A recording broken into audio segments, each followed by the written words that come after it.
Okay, we're going to go over Antarctic continent, and this is the standard reference teaching encyclopedias from the 1920s. And like I said in the other video, I did go over this on my other account, which I forgot to tag, so I will tag it here. Make sure you follow me on that one as well, because just in case one goes down, I'll have the other. So, Antarctic continent, a term given to a mass of land thought to surround the South Pole. From whatever direction ships approach the South Pole, they encounter floes of pack ice and are stopped finally by ice-capped land. Glaciers from the interior glide into the sea a few inches daily and break off into icebergs that float about, rendering it impossible at times to get near the coast. In 1842, a navigator by the name of Ross sailed for about 300 miles along the face of an ice wall so high and steep that a landing was impossible. Some of the icebergs that get afloat from such a wall form ice islands many miles in diameter. From certain directions, ships are able frequently to sail within 12 degrees of the pole. In October 1908, Lieutenant Ernest H. Shackleton of the British Navy undertook a sledge journey into this region. Instead of a dog team, ponies were taken, but it was necessary to sacrifice them all for food.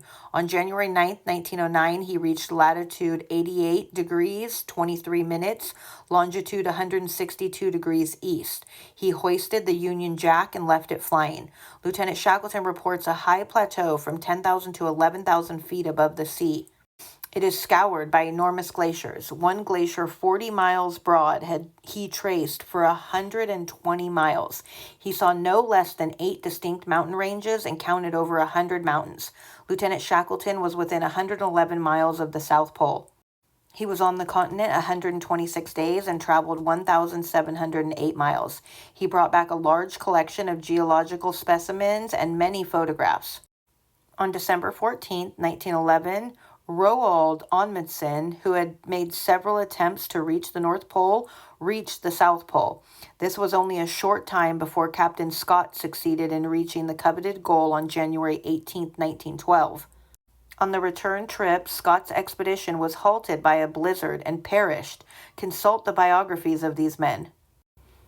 The continent is evidently from 1,000 to 2,000 miles in diameter. Various parts of the coast are called Victoria Land, Wilkes Land, Enderby Land, King Edward VII Land, Kaiser William Land, coastlands, etc. The bottom of the sea is strewn with gravel, blocks of granite, sandstone, limestone, jasper, and other rocks, carried outward by the glaciers and dropping by melting icebergs, indicating genuine continental land. The interior of the ice field has been little explored.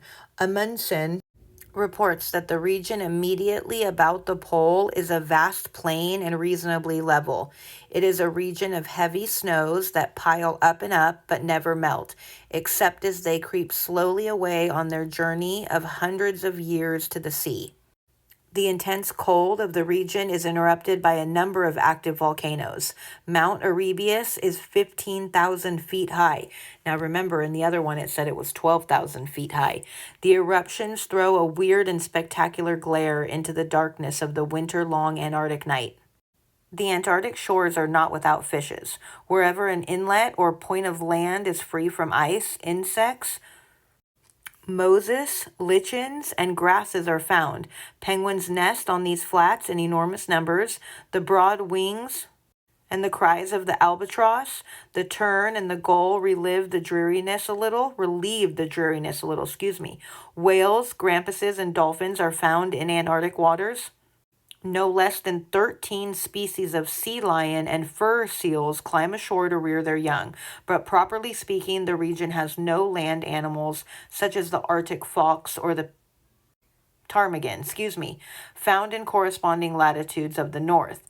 Save by an occasional scientific expedition and the ships of sealers and whalers, the solitude of the great ice cap of the south is unbroken by man.